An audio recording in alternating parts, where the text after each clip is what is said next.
Мусульманская община Коми обратилась к единоверцам с просьбой оказать помощь в покрытии расходов на исполнение предписаний противопожарной службы. По словам муфтия Духовного управления Вали Ахмада Гаязова, это существенные расходы, которые сказываются на условиях безопасности для осуществления религиозных обрядов и чтения молитв. Особое внимание к этой теме верующие проявляют после пожара 15-летней давности в мечети Усинская. Тогда пламя причинило значительный урон зданию, хотя и человеческих жертв удалось избежать.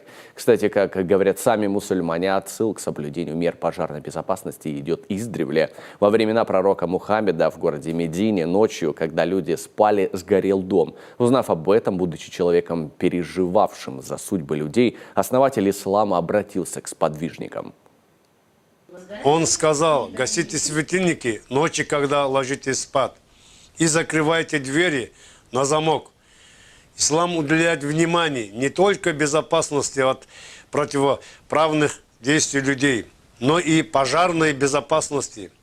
Соблюдение правил пожарной безопасности – это требование нашей религии ислама и следование пути, указанному нам пророком Мухаммадом. Сейчас в Усинском храме регулярно проводят проверки и вместе с сотрудниками МЧС проводят инструктажи. Соблюдение правил пожарной безопасности здесь считают не просто мерой безопасности, но и требованием религии.